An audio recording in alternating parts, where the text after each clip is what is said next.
as well, and for them to develop as well. Now we look at the 12 super creative branding ideas and actionable tips to make any business stand out. Now, first of all, we head into the directions at your branding your business are seemingly limitless and may cause a feeling of a lot of problems when you think like you cannot do something.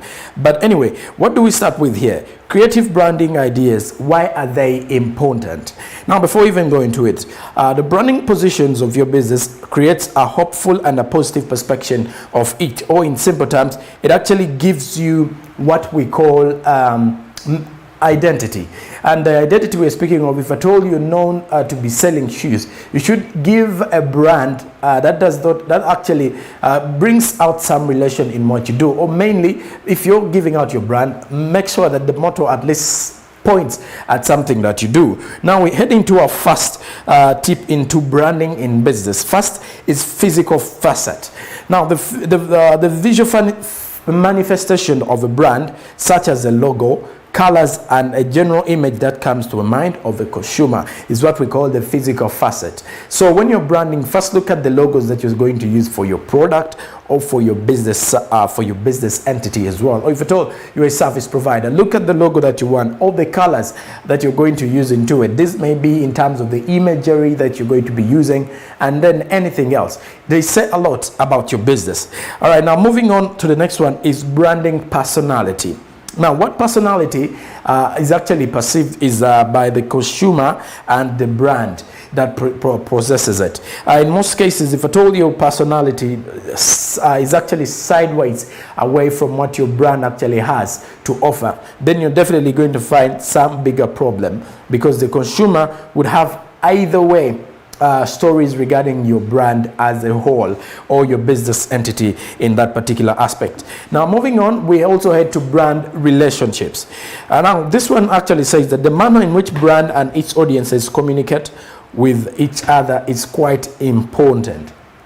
Now, when we talk about the brand and the audience, is if you mention about bigger brands and in terms of clothing, what does the clothing brand, let me say Louis Vuitton, have to do with the people who actually are actually consuming that particular brand? In terms of the clothing, are they willing to accept that this is Louis Vuitton and this is how his branding is, and this is what we have to expect from Louis Vuitton? So look at to that aspect before branding anything. Look at your audience and make sure that if at all I bring my brand in this aspect, will they accept it?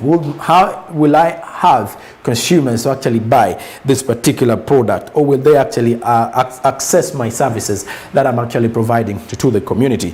And also, we do have what we call brand culture. This depends on the brand values and guiding principles. Before setting up any brand for your business entity, look into the culture. What are the values and the guiding principles to your business? This has to actually reflect on the brand name or on the branding that you have for your business. It is clearly going to give you room for to actually change into anything that you want, but in the same line of the business that you're moving forward into. Now, still on to these particular tips on branding. Customer self-image is quite important. Now, the way a customer perceives him or herself or when using that brand. Now, if we mention about top tier brands that we've definitely seen in the time, if you're to mention brands like Colgate, where most of the people do refer to toothpaste as Colgate in a local setting, where someone go to a supermarket and someone refers to Delident as Colgate. Someone tells you Bampeo Colgate wa Delident, Bampeo Colgate wa ABC, which means the person who came up with this brand of Colgate is up there, is up to his game. Even that, mention about even other sectors there, where most people would definitely refer to one product as a detergent, as a detergent, maybe a powdered detergent, but when referring to a number of them, which means the brand was actually exclusively bigger than other brands. Because I just clearly gave you an example of toothpaste. We grew up in a time when we literally thought Colgate is a title for all the toothpaste brands in the world. So in most cases where everyone wants to buy Colgate, where someone wants to buy toothpaste, they will definitely say Nyagala Colgate wa Delident. But then remember, Colgate is a different brand. Even Delident is a different brand. So that is how they say the customer self-image. How are you willing to approach the customer in the name of your brand? So definitely your brand has to speak bigger volumes into that. Now still we head into another, which is customer reflection.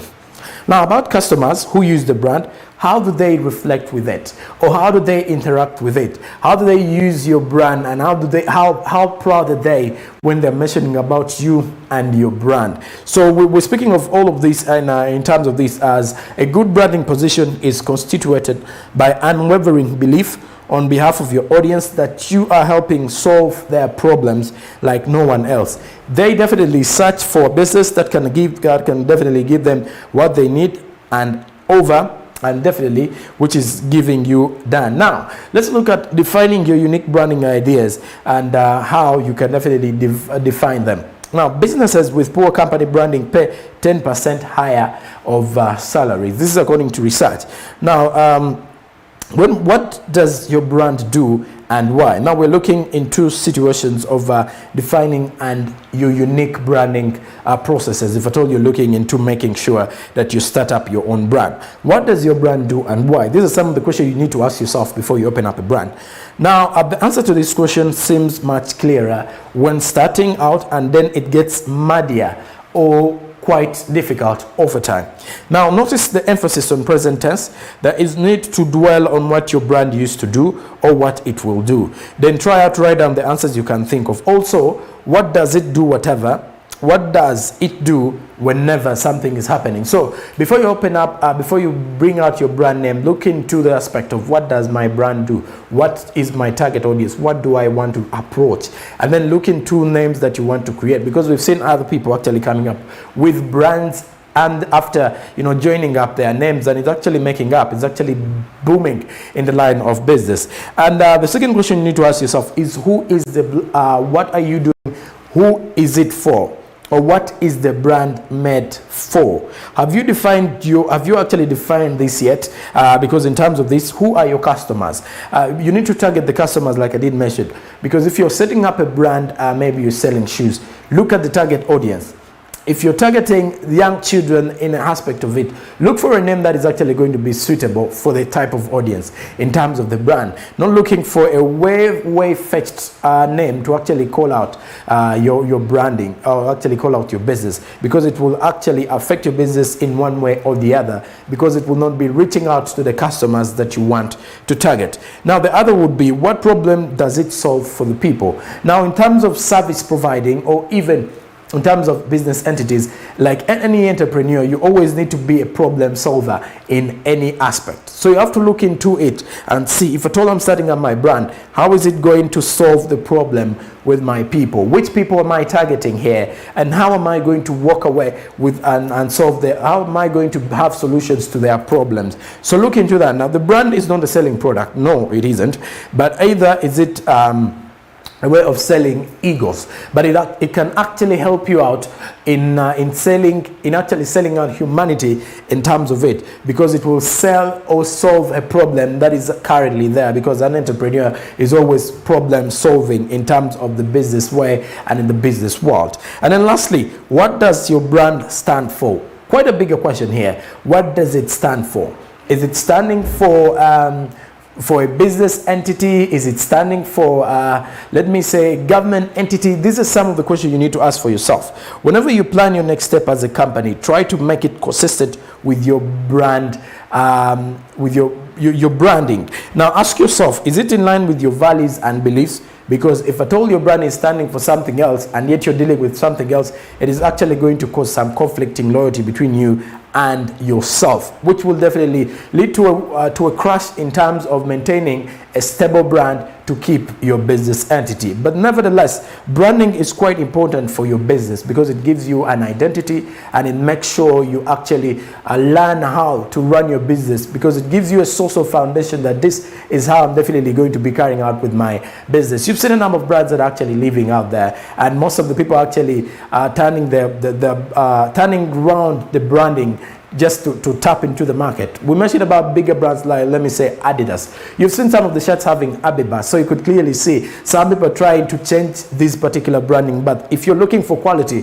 someone will still tell you you need to look for Adidas, not Abibas, because the other brand is a bigger one and it has actually stayed for some time. That is one of the biggest strong effects of branding. All right, now that brings us to the end of our job mat and the business tips here on Smart Means Business. We head into a break. Coming up is the news hour here on Smart 24.